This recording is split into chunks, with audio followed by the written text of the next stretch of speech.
Thank you. And we would like to introduce our panel.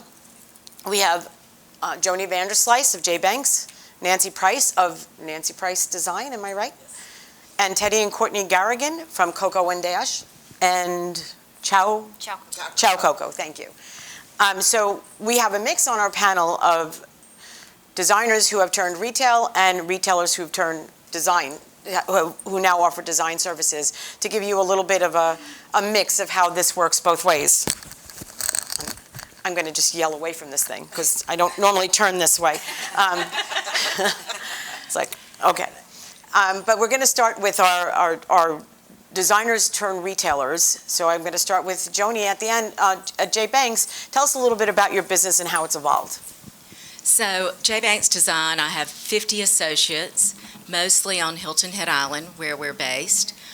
We do have associates that live in Charleston, South Carolina, New York, Denver, Sonoma, and Sarasota, Florida, that work remotely. We're currently doing projects in 22 states and 3 foreign countries. We do high-end residential and high-end hospitality resort design. So we're working on everything from golf clubhouses to boutique hotels to just resort projects. And I guess we'll talk about how we got into retail later, right? Okay. But you do also have a retail store in Hilton Head? I do have a retail store in Hilton Head, and that's a whole story how that came about. And so our retail's downstairs, and our studio and designers are upstairs. Okay, great. Nancy? So I'm Nancy Price out of Jackson, Mississippi, and somewhat similar to you, I have a retail facility we retail downstairs, and it's a studio, really. We've been heavily involved in retail, and then we've also had to where it's almost like more of a studio where people come in, they still can purchase and so forth, but it's not as heavily retail related at this point, and our design firm is upstairs. We also import antiques, and we have a wholesale division. We show here at High Point, Dallas, Atlanta, Laguna Beach. So we've diversified what we do, essentially, which I know we'll get into more, which has really helped, I think, our design firm and also supporting the retail end of everything. Great. Teddy? So we have 2 shops. We are truly retailers. That's how we began our business. And Coco and Dash is a high-end retail shop, and Chow Coco is more accessories, and that is beginning to evolve into our design side. But we are retailers. That's how we started first, and then we'll talk also about how our business pulled us. It wasn't our decision. It was really the business told us what it wanted to do, and we listened to our customers. So that's how we have now evolved into design work, and we are opening a design studio in January. So that will be part of the retail store. Okay, great. So back down to Joni, and to Joni. Oh. Hi, I'm Courtney. Oh, sorry. I'm gonna stand in front of Courtney. Courtney works with Teddy. They own Coco and Dash together, so I'm so sorry about that. But for Joni, talk a little bit about, you were a designer first. Talk a little bit about how you evolved into, what was behind the decision to evolve into retail. We had a warehouse, which many of you may have, from which my designers would pull lamps and accessories for installations. I mean, we find that you can never purchase every accessory and lamp you need for every project. And, of course, shipping 1 lamp or 2 lamps is incredibly expensive. So we had a warehouse where we housed all of this, and when we would take clients into this, they were like, where has this been all my life? And so that was one motivation, is if we're paying for the inventory, then why don't we put the inventory in front of other people so they can pull from it as well and they can see who we are. So that was one motivator. The second motivator was all of our clients were sad when they came to the end of the job and wanted to keep visiting. And being in Hilton Head in particular, those clients would come into town for season or for a holiday, and they would come by to say hello, and they would bring donuts, and we have this great Mealy coffee machine, and they'd say, can I have a coffee? And they would visit with everyone, and sometimes they would bring friends who were building to introduce us, and we thought, well, why not give them a place to do this, that they can actually come in and shop, and etc. And then Hilton Head Island did not have what we felt like were great gifts and wedding gifts and accessories, and we were always going to market and buying for ourselves for that, kind of like you evolve into the jewelry, and thought, why not bring a place to shop? And it has fulfilled all of that, That's great. I will say. That's great. Nancy, how about you? How did you evolve into retail from your interior design business? Someone on a little bit smaller scale, but similar to that. We would be preparing to install for clients, and I couldn't source locally what I needed. Specifically antiques. That was my big thing to begin with. Was, I would want a specific chest or a genre of something, and I was just kind of going around and around, constantly looking. It was wasting what I thought was valuable time I could be with clients. So I thought, this is crazy. I need to do this myself. So that's how I was like, I'm just going to open my own store. I went to market. We had already had antiques coming into our warehouse, and I said, let's just go ahead and I started picking up upholstery lines. And I will say that kind of was when we started adding upholstery to the floor. That really did. It was kind of like a little bit of a tipping point, if you will. Not just, of course, gifts and easy pickups are so nice just for daily sales, like people, strolling in. But the upholstery was kind of our tipping point, which I think is interesting. As I look back and watch that and see it, that was definitely it for us. And it was born from the fact that I couldn't source locally what I felt I needed for my jobs. Okay, great. And Teddy and Courtney, so Teddy, you said the business pulled you into design services. Right. So Courtney, how did that happen? Since I missed you, should I stand in front of your mom now? Wait, what was the question? So, how did the business pull you into design services from a retail perspective? You were retailers first. We were retailers first, and we would have people come in and say, do you do design services? And we said, no, we don't. And then we had one person in particular that came back 3 or 4 times and kept asking, are you sure you don't do design services? And finally, Mom said, okay, sure. And there's more of a conversation than that, but and we found that it went really smoothly, and believe that or not, but it went smoothly, and it just sort of opened up a new point of view, just a new stream of revenue for us. It was kind of like, and because we have not formally announced that we are doing design work yet, we've tested the waters, we've done some projects, but we haven't been real open about it, just to see if it was something that we enjoyed doing. Can we do this? Do we want to do this? And so it just sort of, it's kind of like what Mom said a minute ago. The business kind of directed us there and kind of told us where we needed to be. And I'm pretty sure she has something she wants to I just want to add. My famous last words. Yes. So also, I think what we work with a lot of designers all across the country that we sell to, that come to us. We have a different aesthetic for Dallas. We're not what you would normally see there. And believe it or not, Dallas does not have a lot of home accent stores. There are maybe 4 or 5 of us. There's us, there's Meacox, there's Mary Kate's and company, and we're very close to these people. We love them. We all refer business back and forth, but we would work with a lot of designers, and designers would come to us, and like someone maybe from Denver would call and say, can you source such and such from us? And so we offer a designer discount. We have literally hundreds of designers that we work with.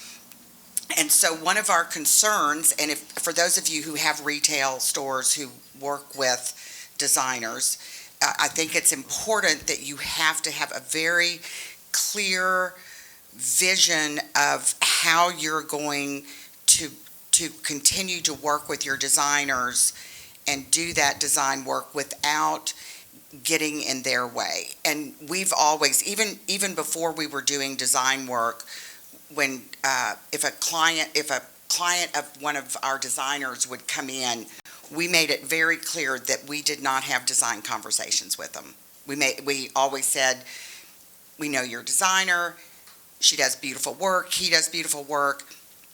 You need to have this discussion with them, because people, clients will try, they'll shop you as a designer just like people shop retail stores. And so we don't get into that, and consequently we still have maintained excellent relationships with our designers, and we will not do anything to impede that. And I think having a retail store and a design studio, they're two different animals, wouldn't you say? That we for on our retail side, we invest our money and fill our store up, and that's all betting on the come, so to speak, that these people will come in and purchase this. Whereas on the design side, and we just are doing a big project, a full house project in Washington D.C., and with that, it's somebody else's money. It's already paid for. We go out, we buy it. To me, it's less stressful than the retail of, oh my God, we've spent whatever it is, $5,000 or $150,000, and how are you going to turn that into a profit? So Teddy, for you guys, how do you anticipate, since you're just getting into the design services part of your business now, how do you anticipate this will change the way you do business? What will you have to do differently to maintain the design services side and the retail store? So, all right. Let me just say this one thing. Do you want to? No, I'll follow up. Go ahead. So, here. What I was going to say was that I don't know that it's going to tremendously change what we're doing with retail. I mean, we've been doing it for a while. I feel like we're pretty successful at that already. I think, if anything, the retail will help guide people to the design part of it now. Does that make sense? Did I? What were you going to say? I don't remember. Well, I can add to that as well. Well, I was going to ask on the flip side, having been a designer and then going into retail, how has that changed the way you do business? Well, one really great thing about, I think, if you are a designer who's deciding to do retail, it is such a wonderful handshake to who you are as a designer. They walk into your aesthetic and they're like, yeah, I want to live like this. This is what I want. And it's almost immediate. And so you are cultivating clients every day by just opening your doors. And that is what I think is the best part. If you as a designer decide to open a retail studio, however you want to name it, it is such a great introduction to who you are as a designer. And so for your aesthetic that you're known for, keep it real, keep it in that store like that. You know, it's so easy to get here to market. You're like, oh my God, this is such a cool new line. But if it's not your aesthetic and not kind of what you're known for, you've got to be careful. And even though you want to have it and you want other people maybe to come in and purchase that, cultivating clients off of your studio or store is it's a wonderful way to get clients, and they want to see what you do, and they can walk in and they can hands-on touch it, see it, it's palpable, and they're like, can you come to my house, like follow me home? I mean, literally, I've had people come, can you come meet me right now? And I'm like, yeah, I can't really meet you right now, but we can schedule you next week. But it really does, I think, make a huge difference in how people perceive and want to all of a sudden become very involved with you as a designer. And Joni, we had talked earlier about how when you opened your retail part of your business, how it actually helped your design business. Can you talk a little bit about that? Yes, I opened my retail store, and we actually built a building and moved into it that's 18,000 square feet. And we rent 2 spaces. We ended up with about 9,000 the June before the downturn. So here everything starts happening, and I'm thinking, I have had this great career, and have I just blown everything? What ended up happening, we had a large enough hospitality pipeline that was in different countries and different places that we didn't skip a beat and have to lay anyone off, which we're really fortunate about. But what dropped was residential. And what we found is suddenly the people who lived in Hilton Head and came there for the winter still lived there, but they weren't traveling. People just stopped traveling, but they still had money to spend. So they would come in, people we'd never seen before, and say, oh, I want this and this and this, and it's, $10,000 worth of accessories for their house. And then they would come back and say, well, will someone come out and just look? And we cultivated this whole new client base, and we're doing a tremendous amount of business that we didn't anticipate. It really kept our our residential business afloat during that time and meeting numbers. And now we find it is very much a marketing tool. People come in, and it's a way that they can check us out and then say, tell me how you work, may I speak with a designer? And we have someone on the floor trained to speak to them. And since we have 14 designers, we're able to say, what is your look? What are you thinking? What is your timeline? Let us match you up. And we have walk-ins every week, sometimes a few a week. But since everyone's not from there, it does give them kind of an open door to get to know us and see our aesthetic. And I'll mirror what you said. I think it's so important for us to purchase things and put on the floor looks that we want people to have us execute for them versus what will sell necessarily. We may not turn as many items, but if we turn a design client with those items, we've made money on our retail floor. So it's a different business model. Okay. Right. And it works. Yeah. I mean, it really does. And for you guys too, you have a very specific design aesthetic as well, which has led into your business. Right. Talk a little bit about that. Well, and I agree completely with what y'all are saying, that if you have a retail, well, first of all, I would hope if you have a retail store that you have your own design aesthetic anyway, that, you know what your look is, because the bottom line is as one of our friends uses that term, you have to do you. You can't pretend it's what you said, you can't go and say, if someone says to us at market, let us show you the bestseller, we're like, we don't want to see it. Don't show us what everybody else has, because that's not how we work. And with us, it's going to be interesting, because for our design projects that we've done, we sell retail less 20%. We don't do wholesale plus something. Because we're retailers and they're coming to us for our aesthetic, but we're not going to dumb down that process and discount what we know how to do and that look that we know how to put together. And everybody, even though we're still like we know Nancy very well, and we all have these quirky little things that we love, but we're very different aesthetics. Totally different. And but yet, like, I walk in Coco Dash, I'm like, oh my God, I love all of this. Or she'll purchase something from us out of our wholesale division, but it's not a trend. I mean, it's not something that. It's something that it goes back to what you already did, Right. what you do as a store, and they are very, very specific in their styling. It's very collected, a very collected environment, and I think that's kind of a perfect jump off for them going into the design world, because they are very curated, very collected. I mean, it's very specific, and although it's from all of the regions all over, you can see how they have taken their time and selected every piece and how one piece pays attention to the other.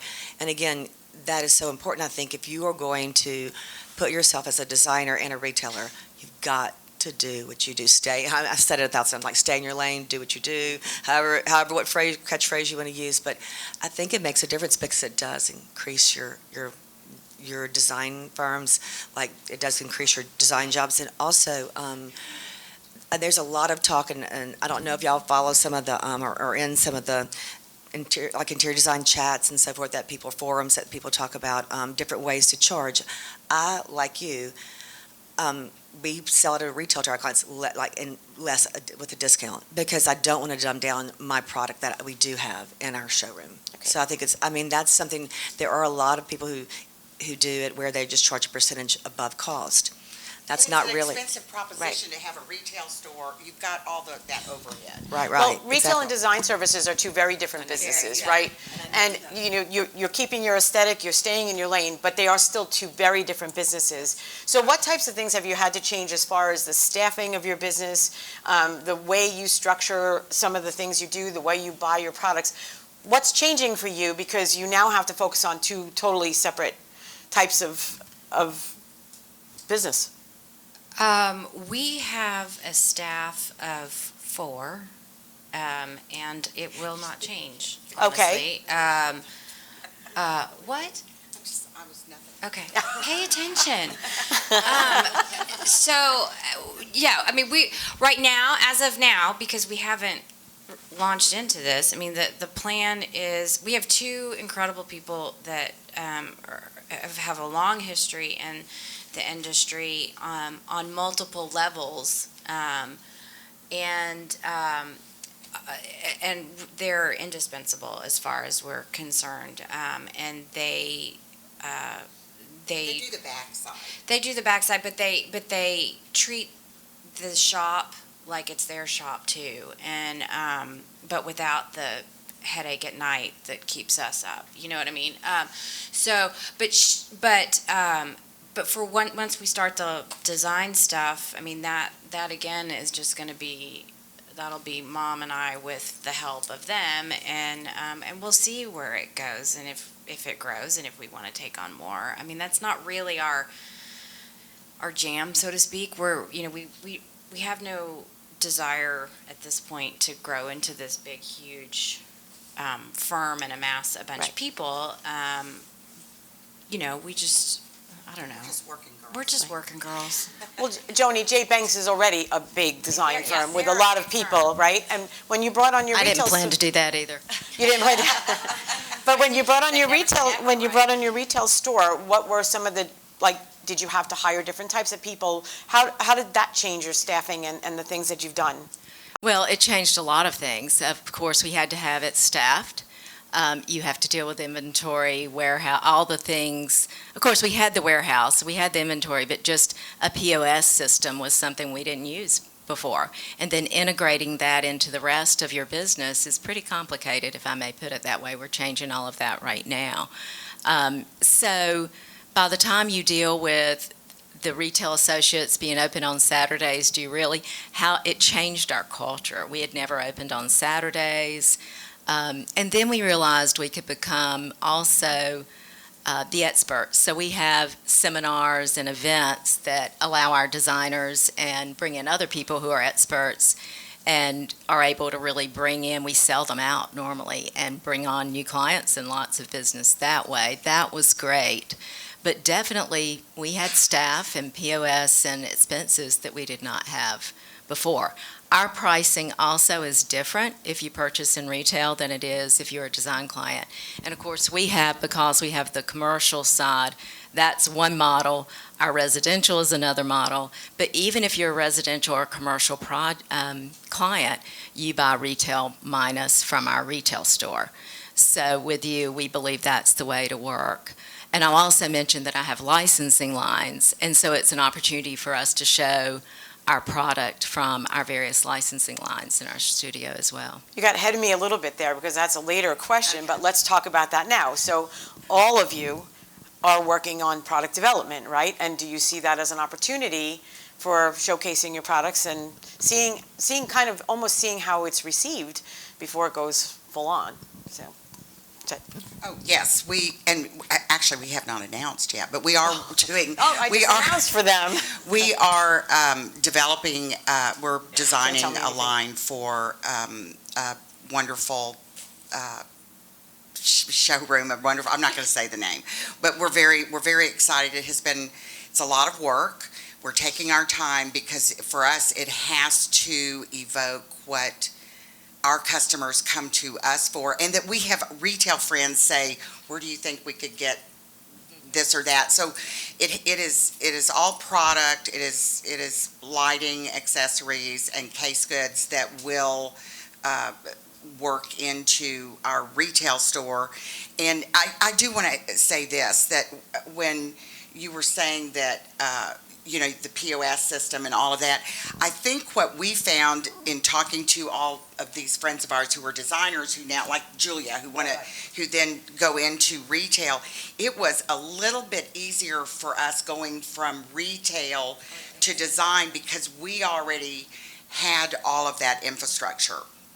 And we are so familiar with the product and what's available in the market that it's much easier when someone says, help us do this room, or whatever the situation may be, that we say, okay, we know this person, we can get this from this company, and it has been a much smoother transition. I think it would have been more difficult had we gone from design to retail, Okay. but I think it is simply a matter of knowing the products, the infrastructure products that are out there to help support retail businesses. Because the truth is, there's so much, and anyone can do it, but I never can stress enough understanding business and having business acumen. And that's the other thing that I know you have it, and I'm quite sure you have it, that you have to understand business, and you have to be a good business person, even especially in the design trade. We have designers that, God love them, they're train wrecks on the business side. And you know, we don't carry your client until they pay you, and you know, you buy it from us, you pay us. You don't go to the grocery store and let me pay you when, you know, my mother pays me for her groceries. It doesn't work that way. So, you know, understanding business, understanding, you know, bookkeeping and accounting, and all of those things are so important. And sometimes we get so caught up talking in the design about the pretty that we forget that there is that business side, and you've got to know how contracts are super important when you're working with design clients. And that was the first thing we spent months and months working on before we ever did, after our first walk-in lady. But we never went back out without a contract. That it's not cumbersome, it's not an onerous contract, but it makes life so easy, it's so clear, you have to have that. So if you're a retailer and you're getting ready to look at design work, do that contract. Get your business in order. Because it's easy to get excited when someone comes in and you're like, okay, yeah, I'll just go over to your house, and then one thing leads to the next, and then you don't have a contract, and maybe you've got excited and they're excited, and you've installed things for them, and then you didn't have a clear, concise idea of what they expected and what you expected to happen, and then it just becomes difficult. So just like unmuddy the waters right up front, just keep them clear. But it's hard. As a designer, I will tell you, that is hard. That's probably one of the hardest things that I deal with. It's like they come in, they're so happy, they're so excited, you're excited, you wanna get started working with them, because it's exciting, it's fun, it's what you do, it's what our passion is. So you sometimes go, oh, I'll just deal with that later, I'll catch it later, but you can't. I mean, and it's hard for me to make myself do it. I have assistants who I make them do it, because I don't want to go to the client with the contract, but it's so important. I'm sure with the number of people you have, what you can give this is. Well, I'm the bad guy, you know. We are too. Yeah. We're the best. So all my designers can say, I simply cannot start. I can't engage the staff until you sign this and give us a retainer. Yeah, Joni's really mean. So, no. But, you know, our management team is the bad guy. And the other thing I'll say is you need a budget. You need to have we're in budget season right now, and every department I know is going right now, are you serious? I have to do this on this budget. But we budget based on what we know we can do, and then if partway through the year we blow through the budget because some really big projects come in, we give people more money for their budget, but we're not going to do it until we know. And so we end up with budget A sometimes and budget B. But we are very diligent about how much money we're spending operationally and how much money we're spending as far as product is concerned. On everything. Everything. Print, how much we print, how much we sponsor, are you doing advertising, are you travel, everything. Right. And as far as product, especially in the retail store, you have to bring in unique things to get customers to come back in all the time, right? Right. So how have you kind of mixed up what you do? You talked about wedding gifts and accessories. What are some of the things that you've added in your retail store that if you were strictly a design studio, you would never have even thought about? Well, I'll give you an example. We had a group of artists who came in. I don't know if anyone's familiar with Palmetto Bluff, but it's a really nice development near us. And a lot of the retired women are painting, sculpting, doing amazing work. And we had a whole group of them come in and do a show last week before. And not only were the designers able, we had an hour beforehand to see what their product was. It's very well priced because they're not in galleries and they're not doing this as a career. And we found, for instance, this fabulous person who's doing ceramics that look like giant oyster shells and clam shells that we brought straight into our retail store. And she's even doing napkin rings that have the crabs and the alligators, handmade. So we try to get out and find artisans, and then as we're traveling, we're currently doing projects, like I said, in places like Italy. We do a lot in Mexico. We go and find vendors there that we're using for the projects and bring product into the store, which really draws people. Nancy, what about you? Same here. We're always looking for craftsmen, things that are made by hand. I always like to say from the heart to the hands. That means something to people because it's got a soul. It's not just an object per se. It's something that people have crafted, and so for us, we are very. That drives my market completely, and it does my wholesale division as well as our just everyday retail and design, and we own that. We are all about true artisans. Craftsmen, sculptors, anything like that we can bring in, and we carry them in the store. We start off with a trunk show or a showing like you did, and then know that we'll have it in the store, and also know that we can have it for design clients. And people love that because it's something that you can have a connection with. And I think that makes a difference. And I know that y'all have a lot of artisan-driven things as well. Mm-hmm. Yeah, I've bought things in their store. Yeah. You want to talk about how we do the events and. Yeah, let's. That's a good step off, because I know the other opportunity with retail is that you have a space where you can have events and you have a space where you can bring people in and work within the community. So what are some of the things that you do there, and then how does that help with people wanting to take on design services as well? We kind of hesitated in the beginning, the first good three years of the store being opened to do events because we're shy, and we like having the parties, but then we want to setting up and doing and all the planning and stuff, but then we don't actually want to be there with the people. You just want to leave.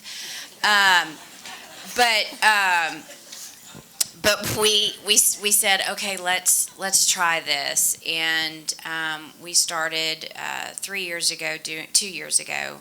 We've done it twice. January will be our third one. We started doing what we call Inside Design Live, and the idea was to have sort of an interactive panel of a combination. Well, the first year was kind of a mess, but the second year was really good, and we had other designers on the panel, and we talked about all kinds of different things, and then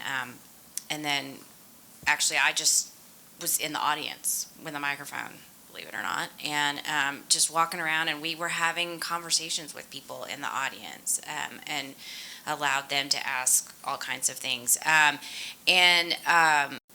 and then we've done book signings. We've done and sometimes the great thing about those book signings are they're people that know that book and that whoever wrote that book, but they've never been in our store, and so then they come to the store and they're like, well, how did I not know this was here? Well, now they do, and they come back.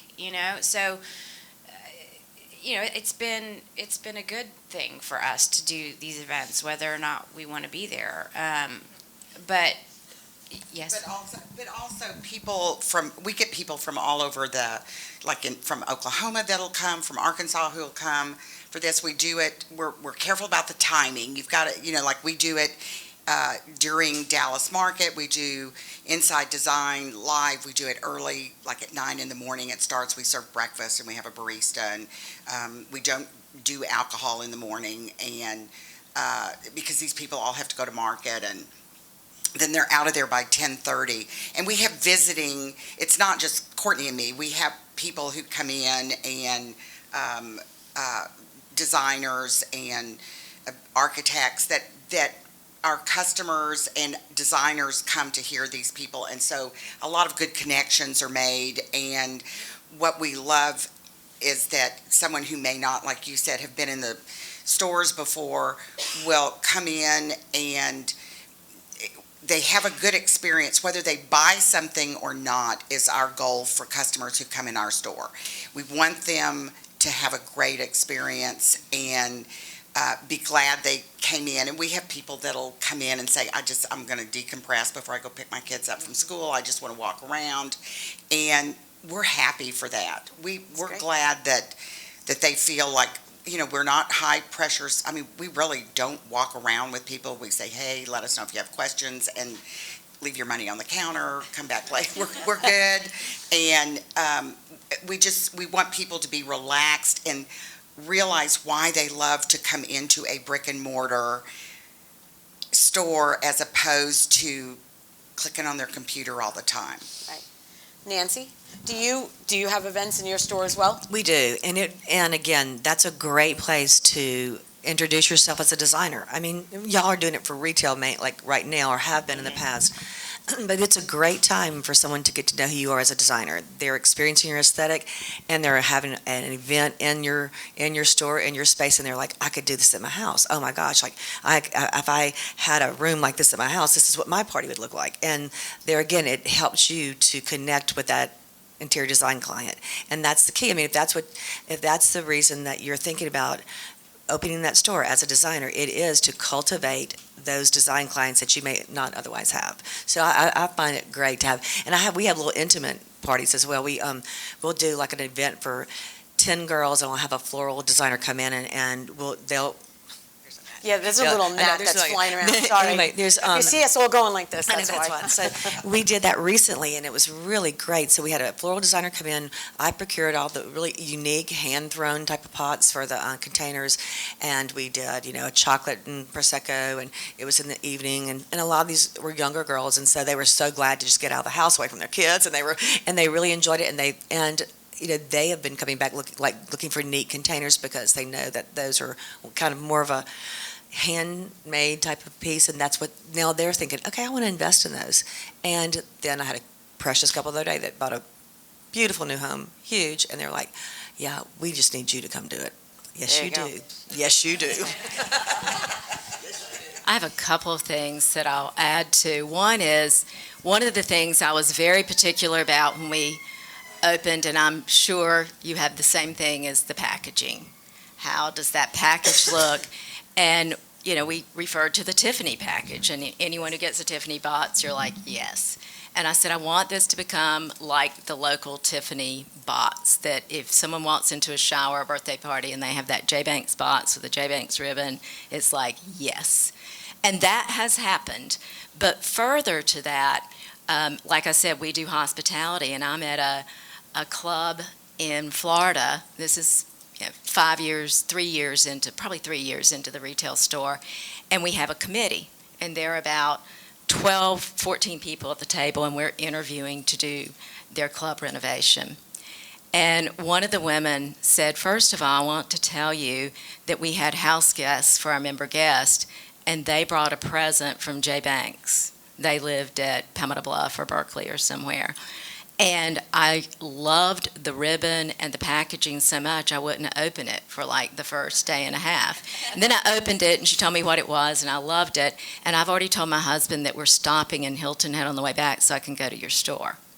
So where you think it's not going to play into your hospitality or commercial business, it has. And then I had someone recently, same thing, we're interviewing for a project, and the woman walked up and said, I own your book. I bought it, when it first came out, and so when they mentioned you. So there are things that you can, that do way more than you anticipate, I would say.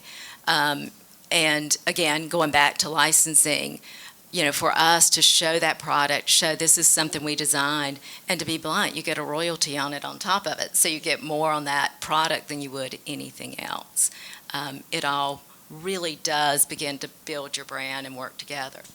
Yeah, packaging was a huge thing for us, and we labored over that for a long time before we even opened, and it was really important. We had the same conversations that Joni had, and we went through, different logos and different just color schemes, and it was a really important concept for us because we wanted people that exact same thing. We wanted them to see a Coco and Dash bag and be like, oh, and get really excited that, oh my gosh, they brought me something from Coco and Dash.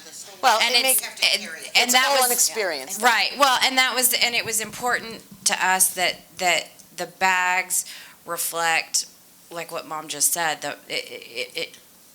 When you see the outside of the store, you're like, that's Coco and Dash, and then the bag represents the outside of the store, and the tissue and the ribbon and everything. It all ties together, and I mean, it's not just throw the stuff in a bag and put some tissue around it.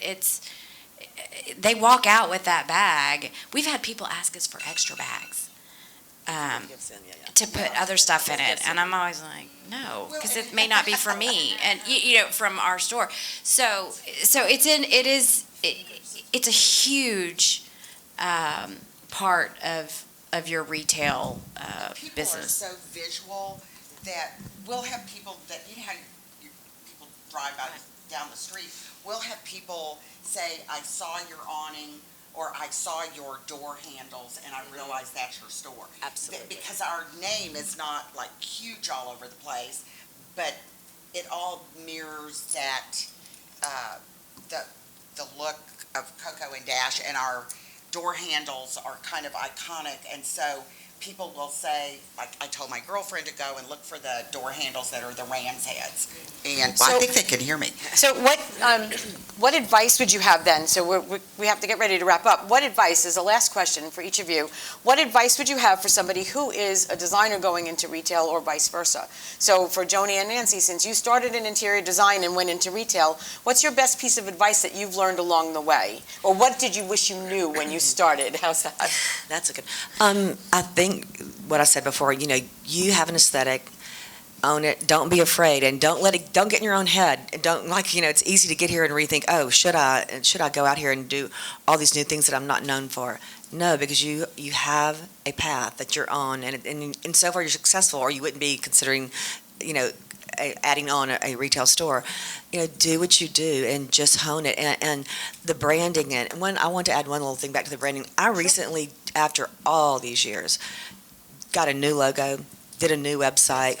Yeah, thank you. And essentially, it's not that I've completely rebranded myself, but I updated what I felt was really important, because we have different divisions now. So don't be afraid to do, if you're thinking, oh, I've had that, that same little logo for 15 years, and maybe people, we have not had one problem with that. And I was a little nervous, thinking, oh my gosh, here's a new logo. We've got this wholesale division, so I've had to get a logo for that, and it needs to match the logo for the design firm. And people have been so good about it, and going to the new website. But it's a little scary thinking that when you've gone down that one road for so long. But I still think at the end of the day, that new logo and the new website is still so indicative of everything I've ever felt aesthetically. I mean, it's still, the core is there. So just keep your core. It's okay to expand and do all these things, but keep the core of your design aesthetic and stay with that. It will suit you well, unless you're not being successful. Then you might need to think of something.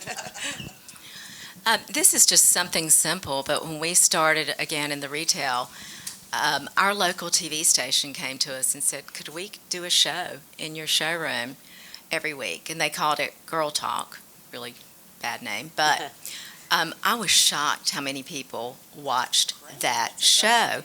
And of course, with so many staff, I had different people who were on it, so it wasn't always me. If we had interesting people we ran into, we'd bring them in and interview them with us. It kick-started everything and did not cost a dime for us. And a lot of times there are people like that looking for a venue and copy, and boy, if you're willing to do it, it's a great way to begin that process. That's great. It's just free marketing. Yeah. Courtney, for you guys, for Courtney and for Coco and Dash, as you've come into the design services side of the business, is there anything you wish you knew up front? Well, I think, I think the most important thing for us going into this is to be as organized as you possibly can, and to do your research. We as retailers from that side of it, we get asked all the time by people, oh, I'm thinking about opening a retail store. Can I ask you some questions? We're always happy to answer questions. And we have done that from the other side of it now, wanting to start getting into some design work. We reach out to our friends that we know and some people that we don't know personally, but like we've become friends with them on Instagram or something, and we'll reach out and ask questions. And most people are very happy to help, because we're all in this together. We're all trying to earn a living, and there's plenty of business out there for everybody.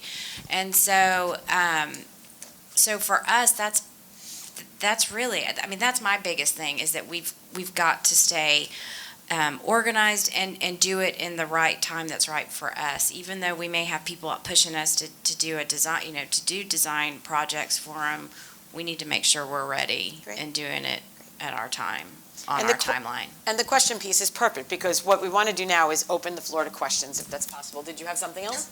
So what? Here, can I steal your mic? Thank you. We have lots of questions.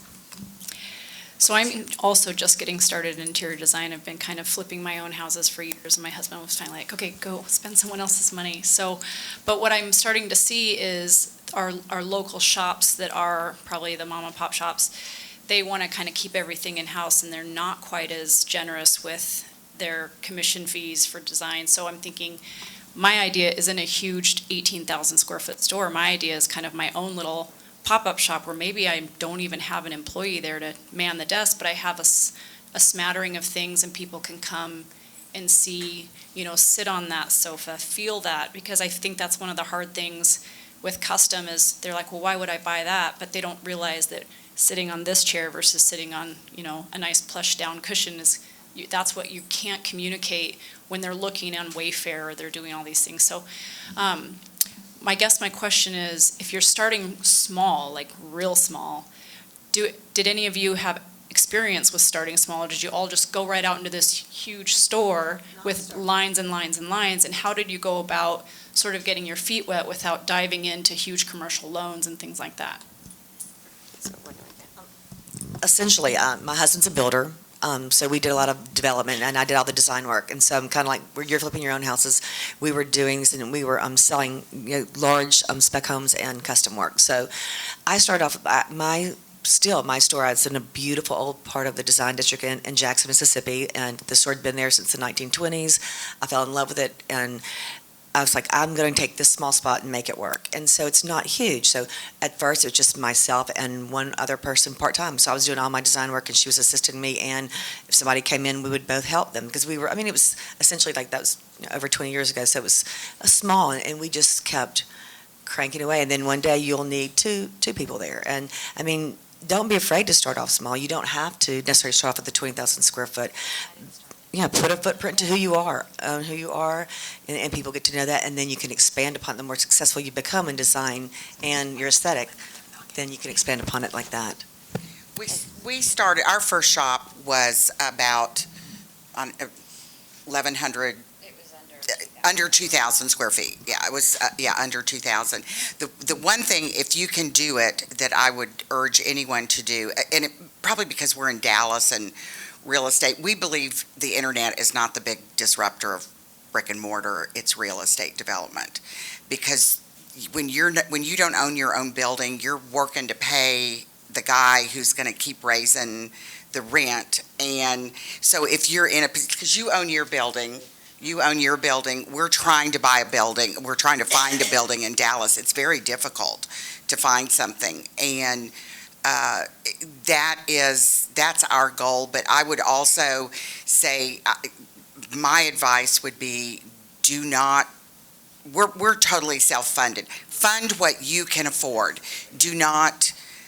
I would never encourage anyone to borrow money. This is the kind of business that it's a lot of blood, sweat, and tears, and it's better, you do want to be able to sleep at night, and just do what you can afford to do and grow from there. That's what we did. That's great. Okay. Thank you. computer systems, point of sale, accounting, interior design management. What do some of you run, please? We do Ivy for interior design. We do ShopKeep, but I think we may be getting ready. That's your thing. And we do have a,